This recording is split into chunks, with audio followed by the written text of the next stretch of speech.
The LIV team is flying in. They want to talk about LIV in Westfield. I'm like, LIV? No way. Back to your advice for 22-year-olds. Like, the sky literally is the limit. You just have to go out there and make it happen. Westfield is actually the 6th fastest growing city in America. What is a must-attend event in Westfield?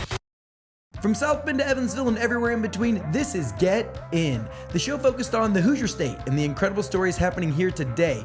I'm Nate Spengel, founder of Get Indiana, and I will be your host for today's conversation. Before we get into it, just a reminder, this episode of Get In is brought to you by Cluster Truck, Indy's go-to delivery kitchen.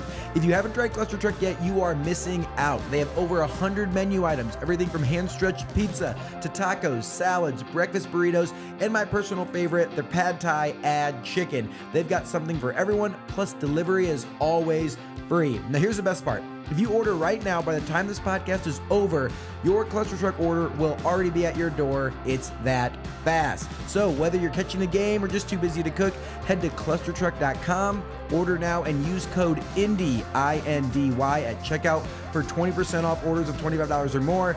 Trust me, your stomach's gonna thank you. Reminder, that code is INDY, I-N-D-Y. Now let's get into the episode. Today I'm joined by Mayor Scott Willis, a decorated U.S. Marine colonel, successful businessman, and Westfield resident of nearly 2 decades. Elected in November of 2023 as the mayor of Westfield, he focuses on strategic growth, fiscal transparency, and community engagement to shape Westfield's bright future. His leadership extends beyond City Hall, as he has served on the Westfield City Council and various local boards, always prioritizing the city's small town charm. Today, we're going to be talking about the explosive growth of Westfield over the past 2 decades plus. We're going to talk about how they secured LIV Golf and what you need to expect for this incredible golf tournament that's coming to Westfield, and just what's on the docket as we look forward for the future of Westfield.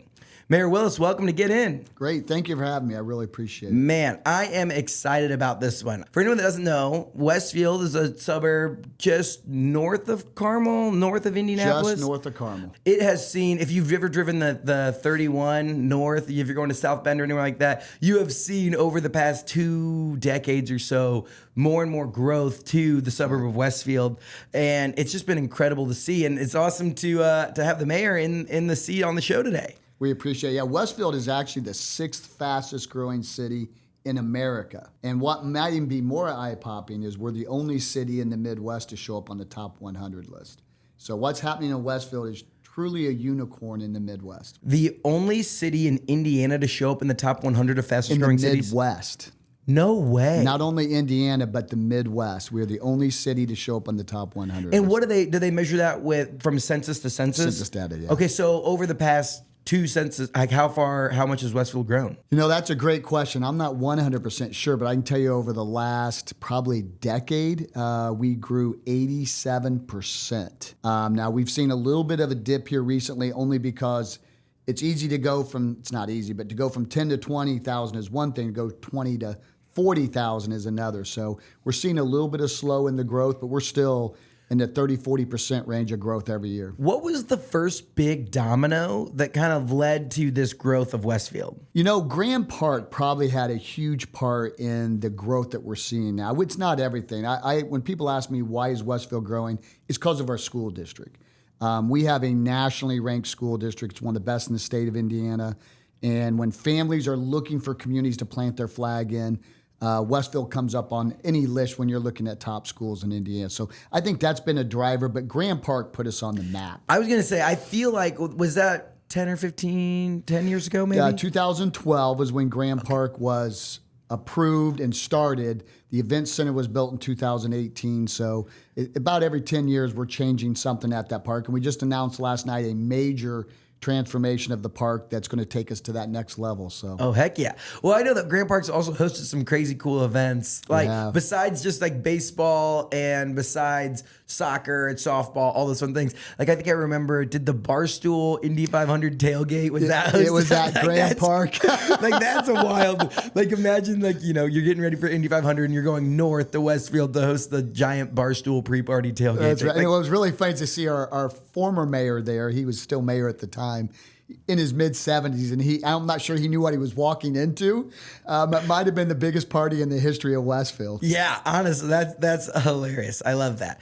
So when you're thinking about this rapid growth and as you take over, what are some of the challenges that you face with the city as it goes through these periods of rapid growth? Well, one, it's keeping our tax rate level because when you see this rapid growth, it puts a huge burden on the taxpayer, especially with infrastructure, building the roads, keeping up with the congestion it's now building in our community. Home values are skyrocketing, which is a great thing, right? You don't want to live in a community where your values are going down. But the problem is because of that high demand and not a lot of supply out there, we're seeing property taxes going up every year from assessed values increasing. So that's been a challenge as well. But then also balancing it with the school district.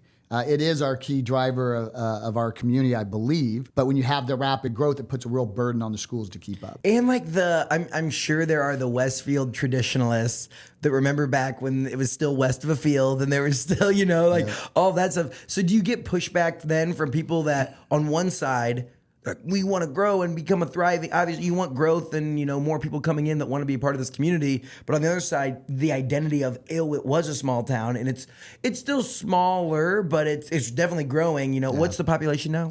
We think we're getting ready to do a special census. We think we're close to 60,000. Holy. Yeah. And in 2010, what was it before? When I moved here in 2004, it was around 10,000 people. 50,000 over 20 years. So obviously then there are probably people that have lived in Westfield for 50 years plus or whatever that remember the 10,000 days. How do you keep the culture and the identity of a town and what initiatives do you guys have there? Yeah, that's a real challenge because, you have the older population who remembers it when it was just 2,000 or 3,000 people back in the 90s. And any kind of change is not good in their mind. Buildings go down. They have memories of those buildings or experiences in those buildings, and they're not happy that things are changing.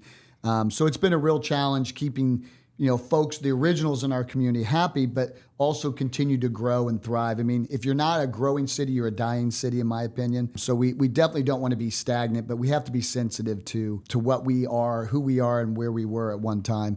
I brought my deputy mayor, I brought her on staff when I was elected. Her family was one of the original settlers of Westfield. She's 5th generation Shamrock. So I think surrounding yourself with people who know the history of Westfield, and we're trying to honor that as we grow. We're preserving old buildings. We're creating historic district for those older buildings, and we're trying to put programs in place so that people don't forget the history of who we are. Westfield's probably best known for the Underground Railroad. So we're doing some things, and with this new development we're getting ready to announce, it's going to have a park that's going to memorialize the Underground Railroad because it ran right through that area.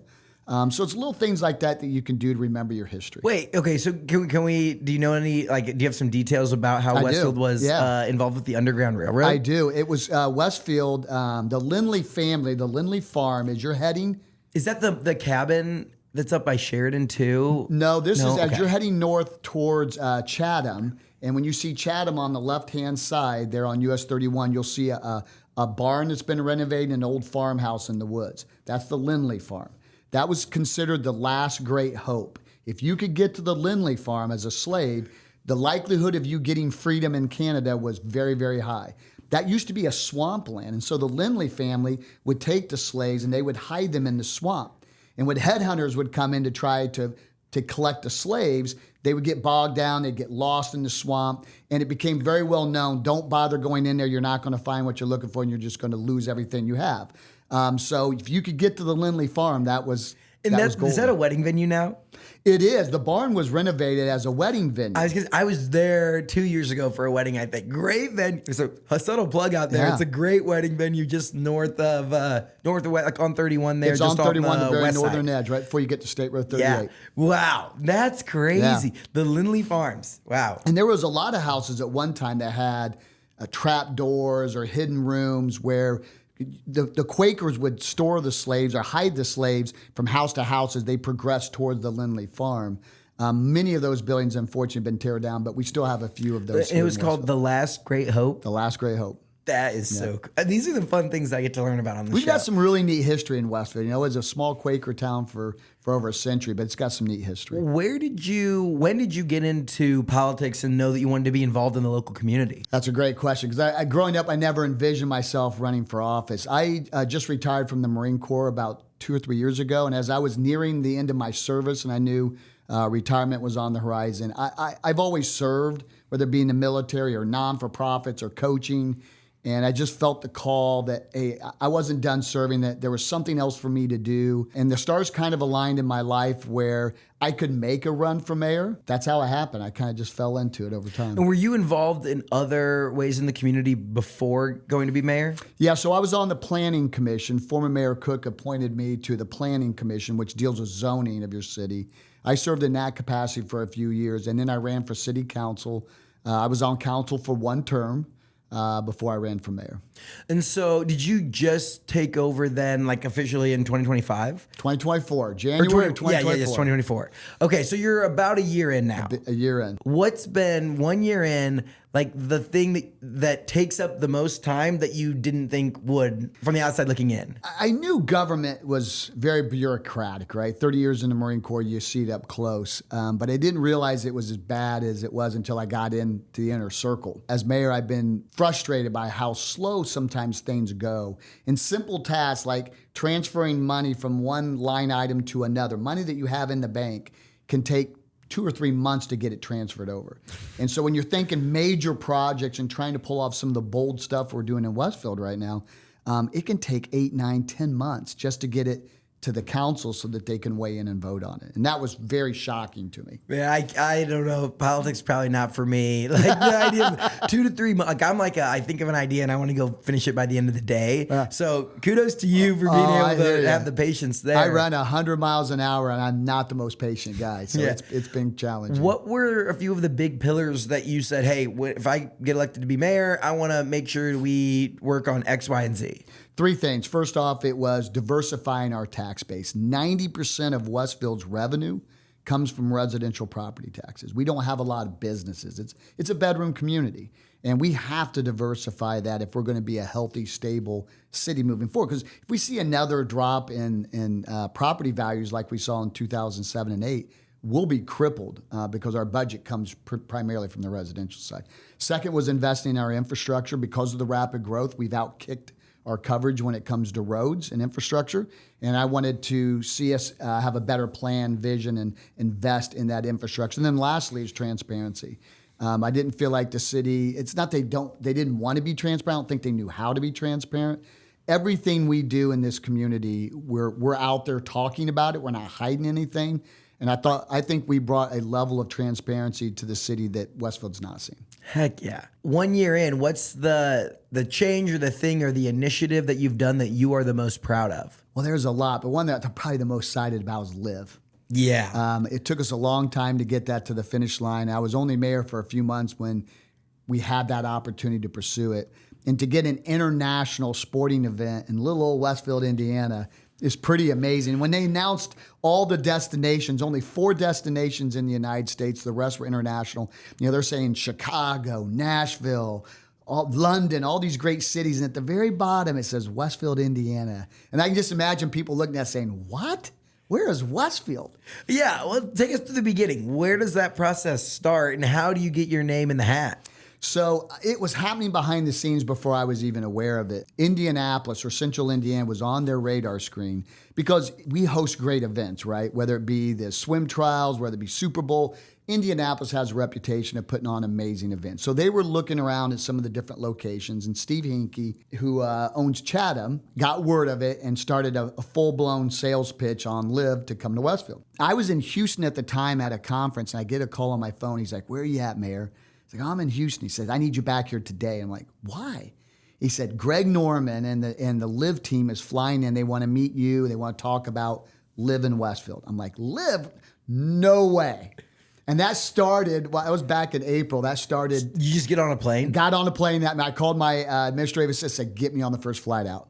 And I was back in Indiana that evening. I met with Greg Norman, who was a childhood hero of mine. I'm not a huge golfer, but I remember growing up, Greg Norman was the Tiger Woods of my generation. and to be able to meet him and shake his hand and just have a conversation like two old friends was incredible. And we just put a full court press on, and we got him. What were they looking for as they looked for areas or looked for where they were going to host LIV? The most important thing for them was energy from the community. They wanted communities to want them to be there. Because keep in mind, LIV's coming off that the whole battle with the PGA, and then there's an international piece because they're funded by the Saudis, and there's some stereotyping and discrimination that can happen because of that. So they wanted to belong to a community that wanted them there. And I think that's where we shined. We showed them a path of why Westfield makes sense. I think we rolled out the red carpet and everything we did for them that got them on board here in our community. I mean, I think it's gonna be crazy. What can we expect? So we're changing the golf course. Steve's making some changes. He started that this fall before they even made the announcement. So we're lengthening the golf course by, I think, 300 yards. And we're adding some bunkers, making it a little bit more challenging. So expect some changes there. Where they're going to stay, Hamilton County has a ton of hotels because of Grand Park. And I kind of laughed. They're like, well, can you handle 25 to 30,000 people in your city for a golf tournament? I'm like, we do that every weekend at Grand Park. Yeah. In fact, there are some weekends we do even much more than that. So we're accustomed to putting on these kinds of events. We have the hotels, we have the resources. We're ready for them. So I don't think the residents of Westfield won't notice a whole lot of difference other than a lot of national and international media in the community spotlighting our city. Yeah, is there like the executive airport or whatever on the north side? It's like you're going to have private Expect jets that to be busy. Like, that's crazy. That's right. Man. That's right. That's just wild, and I think it's so good. I think that a lot of people, when they're hosting events and looking for where to host it, the idea of you can be the thing in Westfield. Like if you go to Chicago, like there's probably, Taylor Swift might be on tour there or whatever is going on. But like you're coming to Westfield and it's all LIV Golf that weekend. What's the dates on it? August the 16th through the 18th, I believe. 16th, 17th. It's a Thursday, Friday, Saturday tournament. They don't play on Sunday. And I'm telling all the residents, even if you're not a huge golfer, you got to see this because it's not what you envision when you think of golf. It's an absolute party. Golfers want to interact with you. We're probably going to have some golfing events with our students at the high school level, with some of our non-for-profits in the community. They want to immerse themselves in Westfield while they're here. So you'll see the athletes in and about the community interacting. Yeah, as a spectator, what else should we expect for the LIV Golf tournament? Well, you won't be doing a lot of this type of clapping like you typically see at PGA. It's complete ruckus. People yelling, people cheering, people getting excited. The golfers interacting, like I said, they'll talk with the fans out on the course, which you don't see in the PGA. It's going to be a very unique experience. And when you were going through the process, right, there's 4 U.S.-based locations that were finalists. There were, I don't know, however many other international. How long was that process of courting and getting LIV to commit to Westfield? So I got engaged in April. It had already been going on for a few months behind the scene that I wasn't even aware of. I got involved in April, and we closed the deal. I think it was November. Who were the finalists? Like, who did it come down to? I think the final for our location in the Midwest was Chicago, Cleveland, and Westfield. It's cool to see Westfield on the, Chicago, Cleveland, and Westfield. And I feel like in the past we've had some big golf events at Crooked Stick. And yes. This is the first time, is this the biggest event that Chatham's hosted like this? Because it's a pretty new golf course, right? Absolutely. It's the biggest event Westfield's ever hosted from an international stage perspective. For people coming in from out of town, like if you, let's say someone from Saudi Arabia happens to see this doing their research on Westfield, what can they expect? What are some insider tips on how to navigate Westfield for the LIV Golf tournament? We are Hoosiers, right? And we have Hoosier hospitality in Westfield. You're going to find it's a very small town culture to our community. So you expect people to be warm and friendly and engaging with you. So if you come from a place on this earth where you don't make eye contact and chit chat with strangers, you're probably going to feel uncomfortable in Westfield because we're very hospitable in what we do. So I think people will find when they come here, they're going to be welcome. We're going to roll out the red carpet. We're used to putting on these events. We're going to have a lot of things going on to entertain the tourists that come in. And we got some fantastic restaurants that they're going to be able to partake of as well. What's the craziest idea or marketing strategy or anything that someone said, hey, we should do XYZ, like driving content or whatever for LIV Golf? Well, I don't know there's been any crazy ideas, but they had mentioned about some kind of like a pro-am or some kind of a golf day. And I'm trying to get them to agree to allow our high school kids, our junior high school boys and girls teams to golf with the pros in like a pro-am style competition. So we're working through those details. I don't know if we'll get it done, but that's something I'm really super excited about. That would be incredible. For people out there that don't understand the significance of this event, can you give us like why is hosting LIV Golf so impactful to Westfield? The economic impact of this is roughly we're guessing between $22 and $30 million of economic incentives that are going to flow into Westfield because of this event. That is significant, but that to me is not the biggest thing. It's the public relations, it's the notoriety we're going to get through the media. When all the eyes are centered on Westfield for 3 days, that's priceless. And that's something you can't replicate as a city unless you have an event like that. And that's going to put Westfield on a whole new map. We're on the map right now, especially around Graham Park. This is just going to take it to the next level. And an event like this can really change the course for a city. Exactly. So as you have August on the docket, LIV Golf is coming. How do you continue to accelerate through LIV Golf and bring more and more cool things versus getting through that like, cool, we did it, like that was like that's our peak. Yeah. How do you continue to keep your foot on the gas? Well, and ironically, we'll have the foot on the gas before we get there because the Colts are in town for about 6 to 8 weeks. They'll be literally packing up and leaving Westfield as LIV flies in. So it's going to be a very busy summer for our city, but we have FIFA potentially on the horizon as well. We were announced as one of 24 cities that will be a primary base camp for one of the national teams that play in the World Cup, and that's in 2026. So we got to start thinking about that as well. And of course, LIV's coming back in 2026 as well. So in 2026, we're going to have 2 major international events. Oh, I didn't know in LIV Westfield, was Indiana. multi-year. Yeah, we got 2 years with a 3rd year potential option. I'm not expecting that 3rd year, but if we get it, it'd be great. But yeah, we have a 2-year Well, contract. you roll out the Hoosier hospitality, you just have 2 killer years, and they're like, oh, heck yeah. Why would they want to come back, Westfield. right? It's Westfield. What is being a base camp for FIFA? What does that mean? So that's where the teams and their national media will basically house themselves. There's games going to be played all over North America in the first several rounds, Mexico, all across the United States. The actual World Cup Championships, I believe, is in New Jersey. But games will go all over the Midwest, so they'll play all over the nation. They will plant their flags in different cities, and then they'll fly in and out for the games. They'll come back. That's where they train. That's where they eat and live. It's where their media will position themselves to, film and send stories back to their homeland. So we'll have, most likely we'll have, it's not 100% guaranteed, but there's 48 teams and there's 24 preferred sites. So I think statistically we're in a good place. Wouldn't that be crazy if like Ronaldo or whoever, like I don't even know who the best soccer players in the world are anymore, but like they just like their team gets based in Westfield and you're just like at dinner at Chiba and you look over and you're like, that guy has 500 million followers on Instagram and he's chilling in Westfield. Like, and he's got about to tweet, I'm at Chiba with sushi. I mean, can you imagine that? That was like when Shaq came for All-Star Weekend and he went to Country Kitchen down on College.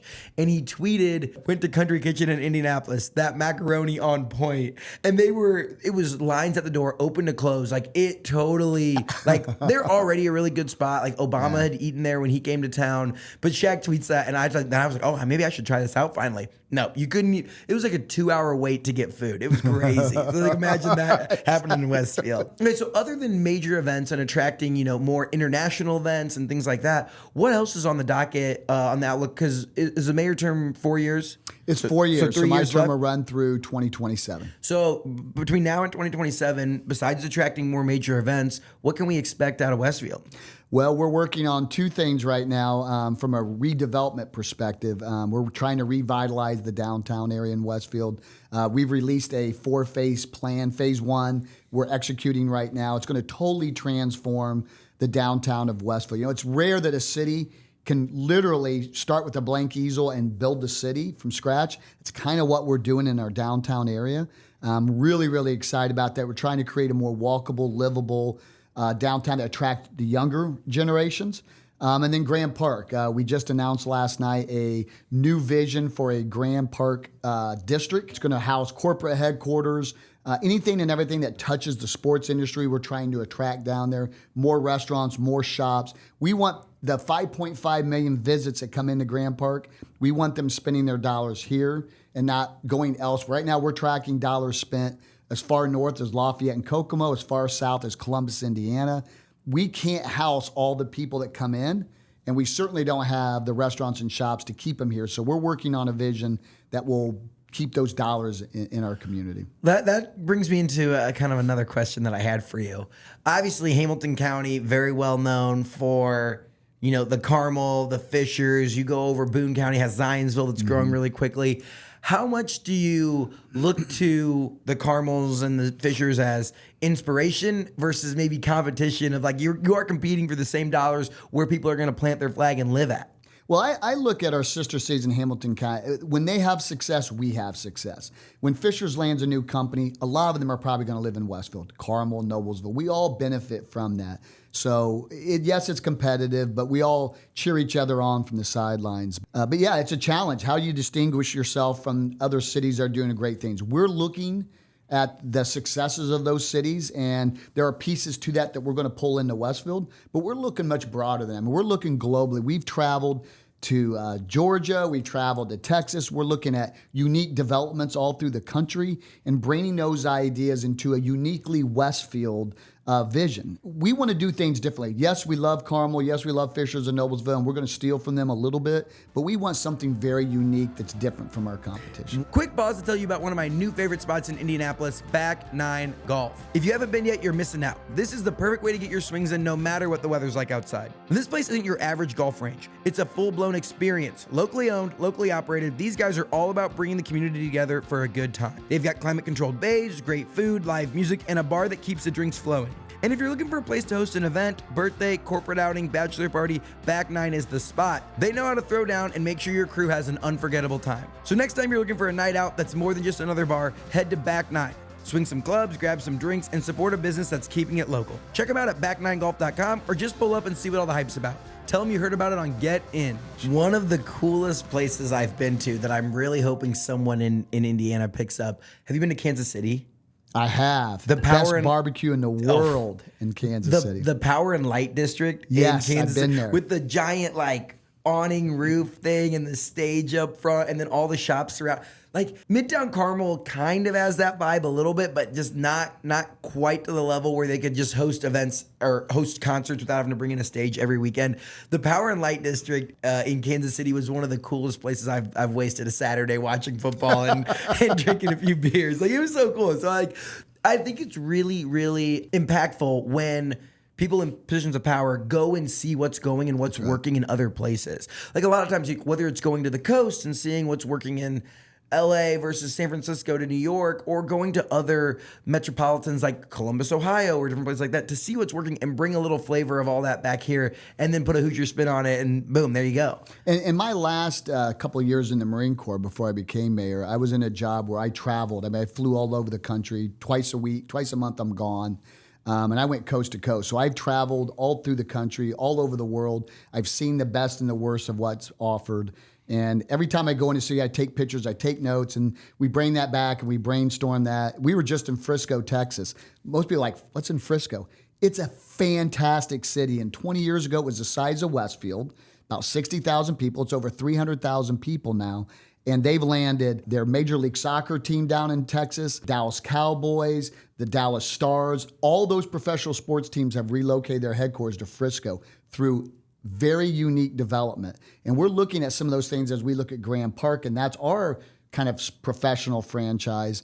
And so we're looking at, again, all these different communities that have some really neat things that you're not seeing here in Indiana right now. I do think that's something to keep in people's minds, right? Going from 10,000 to 50, 60,000 isn't easy by any means, but like, okay, you can get there with a few right dominoes that fall in the right places.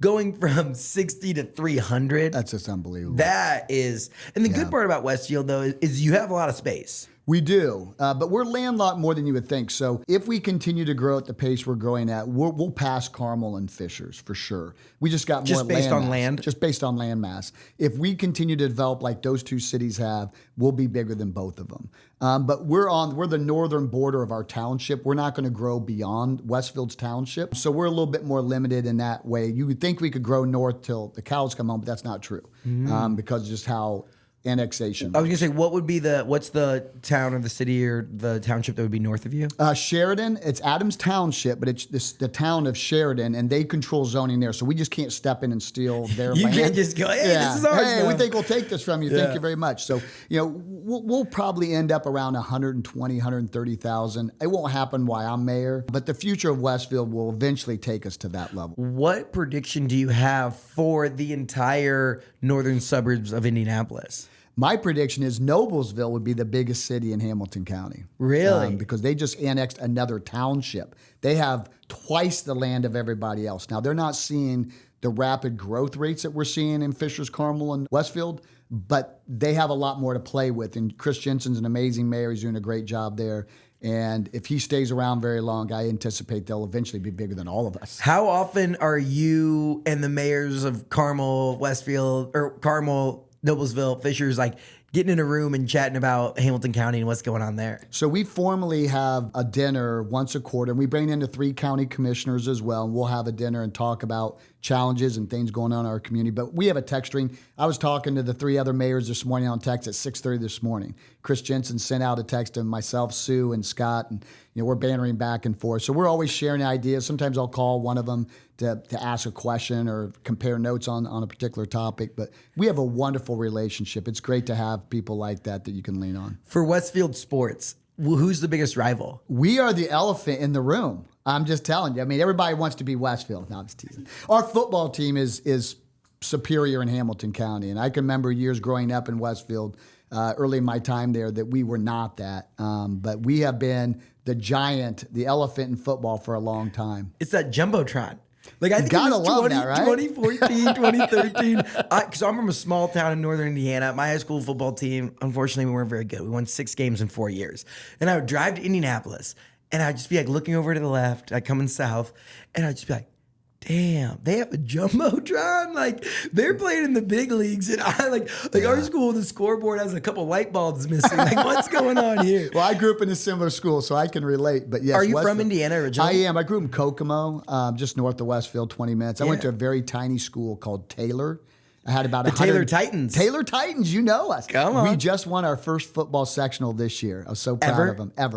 Ever. The school's fairly new. It was built in the 70s. I had about 130 in my class. They're down to like 90 kids a class now. We used to play Westfield in basketball when I was in high school, and we would laugh about how small Westfield was. And now Westfield's got 800 kids a class, and my school has about 90. So the shoes have certainly turned. But wow. And then when you think about growing a city, obviously you want to keep getting more events, more places to eat, all that fun stuff. Grand Park is the idea of attracting more businesses. Like I think that's worked really well for Fishers. Like they've done a good job of attracting companies to move their headquarters and relocate to Fishers. And their downtown district has done a good job with tech companies specifically. Yep. Is that something that's on the docket for Westfield, trying to attract more corporate headquarters to come to Westfield? Yes, but that game has changed. I mean, Carmel kind of showed the path with US 31, how they put all those corporate headquarters and 8, 10-story buildings on the road there. Yeah, the Death Star that is Car Global or whatever it's called now, no right? longer there. It's like the all black building, and then what is it? Zotek's right next to it. It's Zotek, all white that's building. right. Like those are sweet office spaces. They have some great office space, but the game's changing there, and they've got a lot of empty offices right now. So that's changed. Fishers is capitalizing on some of the newer types of development with the mixed use component. We're certainly looking at both. I don't know. We won't be a Carmel. But we'll be a little bit more diverse. So we're going to look into high-tech manufacturing and other pieces that maybe Noblesville has pursued in the past. We've landed a couple of biotech companies since I became mayor. We're going heavily after the healthcare sector. I mean, yeah, we'd like to get some offices and other things to kind of round out our commercial tax base. But Grand Park will also be a piece that nobody else has. The sports industry is something we're going to really capitalize on. And when you think about Grand Park, on a national scope, how significant is Grand Park being in Westfield? Well, a lot of people don't realize how big Grand Park is and how much tourism it drives to the state of Indiana. Grand Park brings more tourists to Indiana than any other component. When you rank the top 100 tourist destinations for sport venues, conference centers, stadiums, what have you, Westfield ranks 16th in the country. Oh, Lucas Oil is 78th. It's not even close. All for youth sports. People are crazy for youth sports. People are. We've lost our minds on it, have we not? But, yeah, oh my God. Sports consumes our culture now, and we're capitalizing. Where do you think the furthest team has traveled to come to Grand Park? California. If you look at the heat map, most of it's in the Midwest, but we're getting teams from all over the country. I don't think there's probably a state in the union that we haven't seen at least one team come from.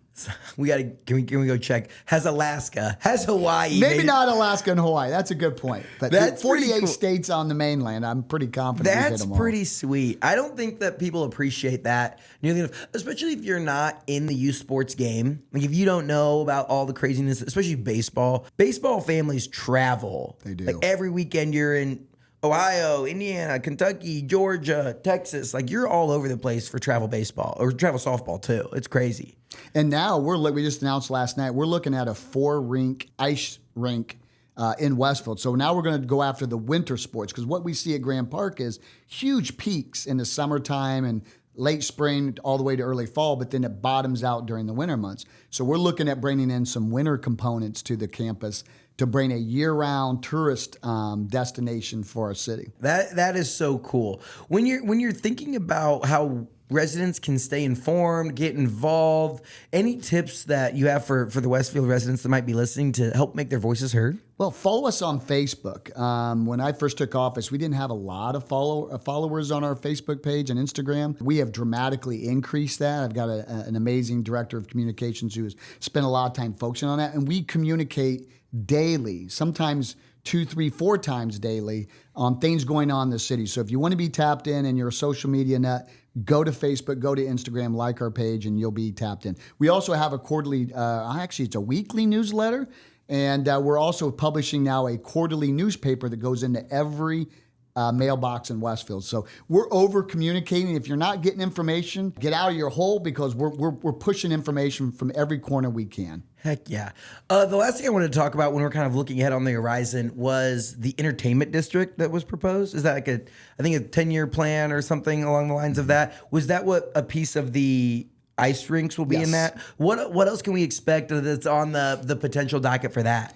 Well, we're pursuing a few sports headquarters right now. We're in the mix on 3 separate companies I can't talk about. But we're going to be looking at attracting those corporations that are in the world of sports. We're also looking at a sports tech hub.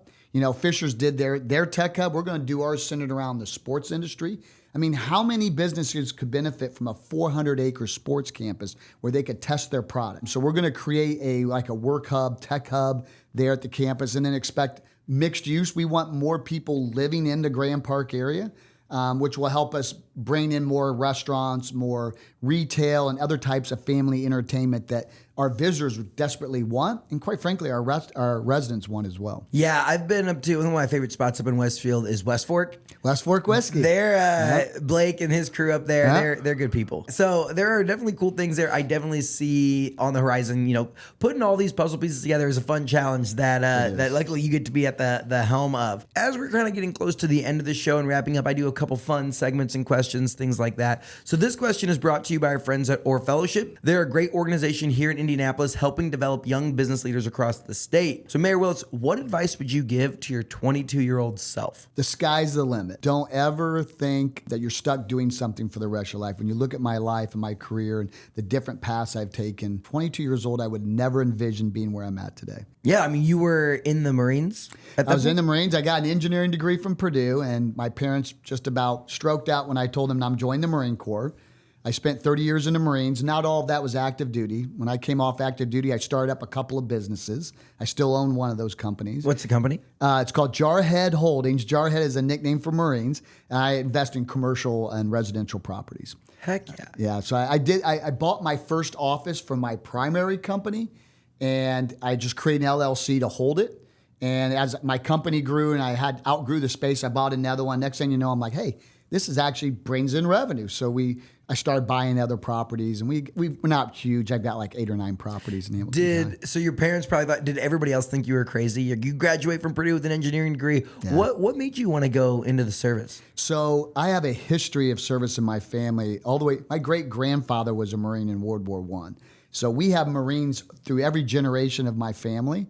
And when I was at Purdue in 1991, Desert Storm happened, and I immediately felt that I got to go. I got to serve my country. It's what we do in my family. I went down and signed up. Of course, the war was way over before I graduated, but that set me on that trajectory to be a Marine, and it's just who I am, quite frankly. Well, first off, thank you for your service. Thank you, I appreciate it. I think it's so cool to hear these different pathways that people end up taking from, you've lived several different lives, right? From Marine to Purdue, or Purdue engineer to Marine to business owner to now mayor. Yeah. I think that advice to your 22-year-old self, it's like, just because you get out on this pathway doesn't mean that you're stuck for the next 60 years of like, you could only be an active duty Marine, or you could only be a Purdue engineer, or if you don't get into politics at 22, you're over. It's done. That's right. I self-funded my college. I came from a very poor family.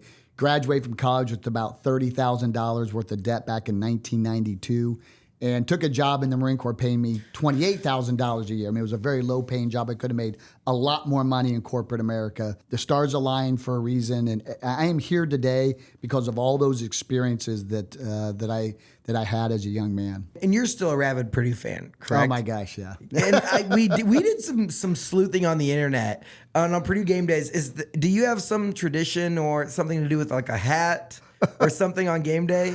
I used to, and then when they started losing, the hat became unlucky, and I stopped wearing hats. Okay, so what we had was you never leave the house without your lucky Purdue hat. But since then, we've canceled that. And it goes beyond that. It was lucky Purdue socks, Purdue shirt, class ring. I had this whole attire that I wore, and it worked for me for a while. And then when Purdue football started bottoming out, it's like, this is all bad luck now, and I don't wear it anymore. It's gone. Okay.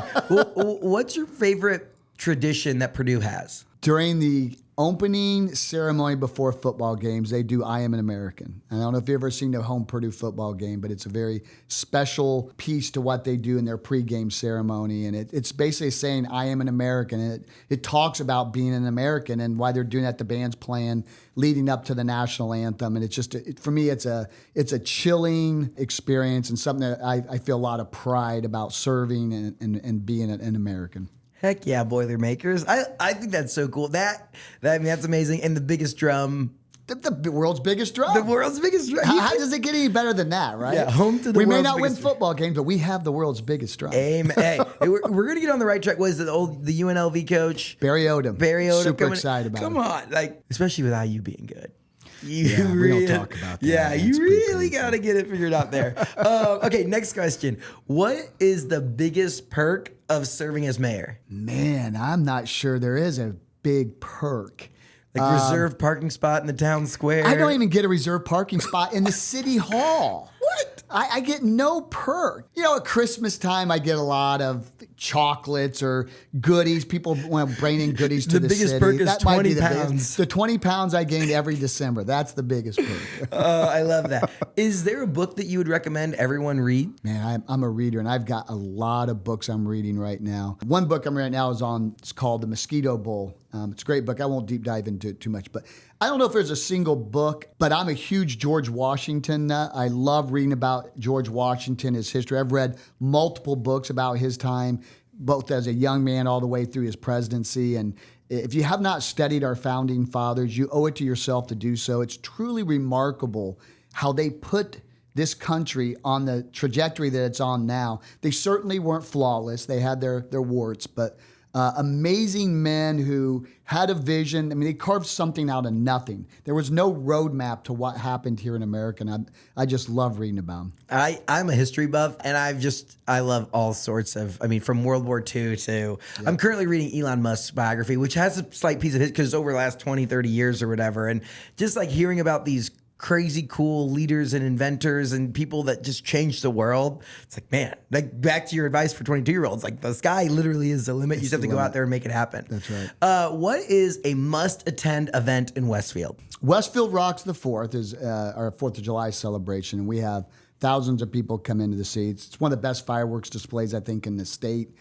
We have food vendors. It's just a really fun day to come and celebrate our nation's birthday. Beyond events, I think the one thing you have to experience in Westfield is Park Street. You have to come down to Park Street.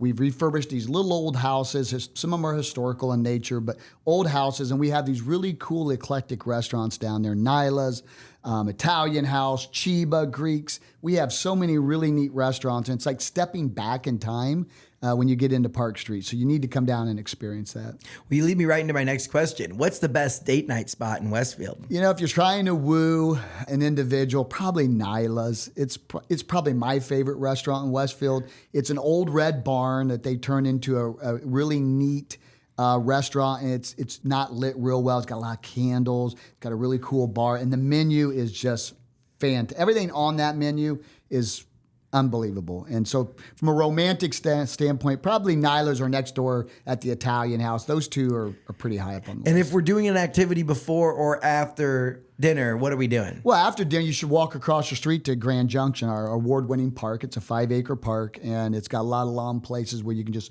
spread out a blanket. We've created a Dora district now at Grand Junction, so bring a bottle. Yeah, sign me up. Oh. Grab a glass of wine at Nyla's and take it out onto the lawn and sit out there and enjoy a cocktail with your loved one. Heck yeah! Wow, you just sold it. When you coming? Come on. I know. I got it. I like Rivet. Rivet's great, and it's on Park Street too. It's a house, it's a coffee shop. Yep. Great in the summer, has great outdoor seating there. They do. I'm a fan there. And I played in a volleyball league at the Jungle. It's like a gym / volleyball court / like I had a really good time up there. And then Birdies. Birdies is great. Birdies is a good date night spot. Well, the new place now to play like volleyball is iBeach. They do a lot of competitions and tournaments there as well. Just around the corner from Grand Park, but they have a lot of beach volleyball courts as well. So that's a hot spot now. We have a lot of leagues that play there. Heck yeah. It's a great place to hang out on a Friday. These are the same 3 questions that I asked to everyone that sits in the chair. So we're going to start with, what is something that the world needs to know about Indiana? You can't find a more welcoming state than Indiana. I've traveled the world. I've traveled the country.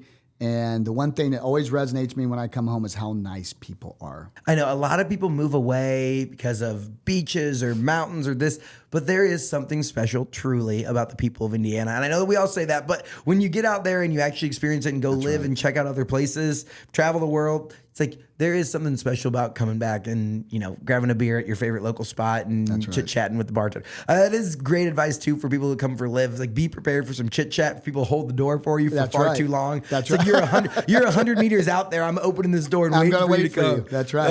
So hurry up. Let's get up here. Next, what is a hidden gem in Indiana? I'd say Park Street or even like Zionsville with their downtown area. These little tiny old towns or old areas of a community that were turned into a gathering place for your community. And I love going to Zionsville at the restaurants. We're building the same thing on Park Street, but it's a place where you can go and just experience, the community and have some fun with your friends, grab a nice meal, grab a drink. I think those 2 places are high on my list. The Park Street vibe, and I had never kind of put the similarities together, but the Village of Zionsville, that little brick street downtown area. It's amazing. Those are very, where you have I love the local owned non-chain places. That's right. That's really cool to me, where a local restaurateur, business owner comes and puts their flag in the ground and builds something special in the community that is one of one. That's right. I think those are really, really cool. And when you look at how development's happening, especially in growing cities like Westfield, to carve out a place like Park Street,